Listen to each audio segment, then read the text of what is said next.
Welcome to மாமிஸ் விருந்து. இன்னைக்கு நான் உங்களுக்கு குண்டு தோசையும் சம்பலும் எப்படி செய்யறதுன்னு காட்ட போறேன். வாங்கோ பார்க்கலாம். குண்டு தோசை செய்வதற்கு தேவையான பொருட்கள்: 125 கிராம் அவிச்ச கோதுமை மா, 100 கிராம் உளுத்தம்பருப்பு, 1 டேபிள் ஸ்பூன் வெள்ளை அரிசி மா, தேவையான அளவு உப்பு, தேவையான அளவு தண்ணீர், தேவையான அளவு நல்லெண்ணெய். சம்பல் செய்வதற்கு தேவையான பொருட்கள்: 90 கிராம் தேங்காய்ப்பூ, 4 பச்சை மிளகாய், 2 செத்தல் மிளகாய், 1 சிறிய அளவிலான பம்பாய் ஒனியன், 2 டேபிள் ஸ்பூன் பொட்டுக்கடலை, அரை டீஸ்பூன் கடுகு, தேவையான அளவு கறிவேப்பிலை, தேவையான அளவு உப்பு, தேவையான அளவு கறிப்புளி, தேவையான அளவு நல்லெண்ணெய், தேவையான அளவு தண்ணீர். உளுத்தம் பருப்பு 6 மணி நேரம் ஊற வச்சு எடுத்துக்கொள்ளுங்க.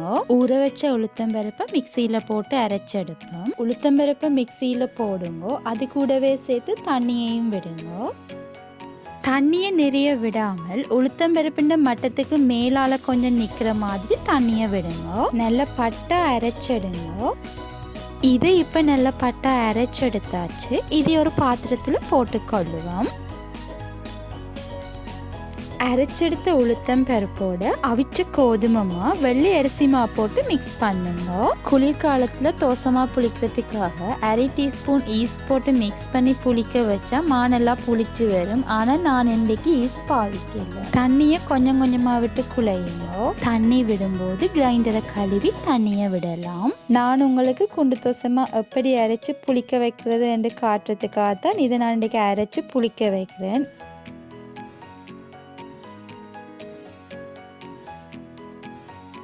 எல்லாத்தையும் சேர்த்து மிக்ஸ் பண்ணுங்க. தண்ணி காணாமல் இருக்கு. இன்னும் கொஞ்சம் தண்ணி விட்டு மிக்ஸ் பண்ணுவோம்.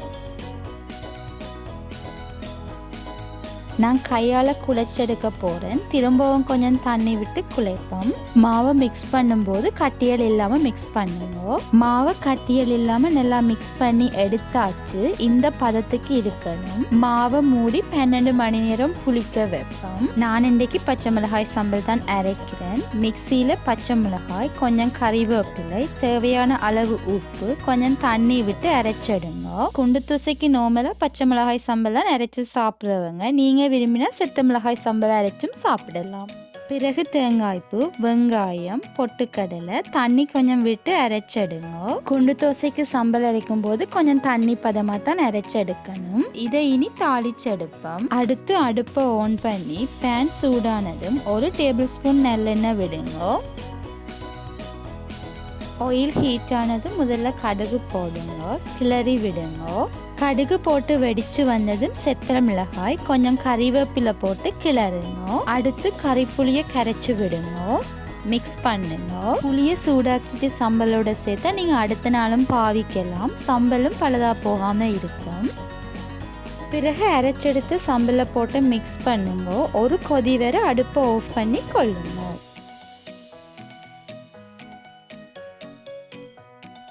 இன்றைக்கு நான் குண்டு தோசை செய்கிறதுக்கு நேற்றிரவே நான் மாவை அரைச்சி 12 மணி நேரம் புளிக்க வச்சுட்டேன். நேற்றிரவு அரைச்சி 12 மணி நேரம் புளிக்க வச்ச மாவை எடுத்து பார்ப்போம். நல்லா பொங்கி புளிச்சு வந்துருக்கு. தேவையான அளவு உப்பு போட்டு மிக்ஸ் பண்ணுங்க. மா கொஞ்சம் இறுக்கமா இருக்கிறதால தண்ணி கொஞ்சம் விட்டு மிக்ஸ் பண்ணுவோம்.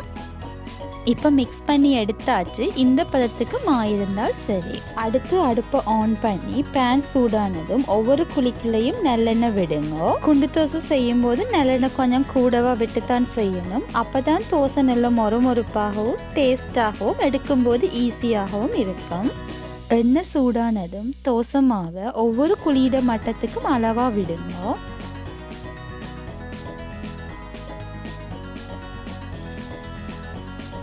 குண்டு தோசை முழுகி லைட்டான ப்ரௌன் கலரா வந்ததும் மற்ற பக்கம் திருப்பி விடுங்க. குண்டு தோசை திருப்பும் போது கொஞ்சம் கஷ்டமா இருக்கும். இதுக்கு நீங்க ஈக்கு அல்ல சின்ன கரண்டி பாவிச்சிங்கன்னா ஈஸியா திருப்பக்கூடியதா இருக்கும். இந்த குழியில இருக்கிற தோசை இன்னும் முருகாத்தால இதை கொஞ்ச நேரத்தால திருப்புவோம்.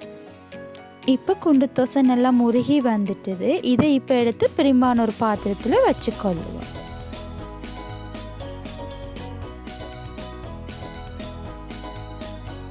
திரும்பவும் ஒருக்கா சுட்டு காட்டுறேன்னு பாருங்க. நல்லெண்ணெய் தான் கூட பாவிக்க வேண்டி இருக்கும்.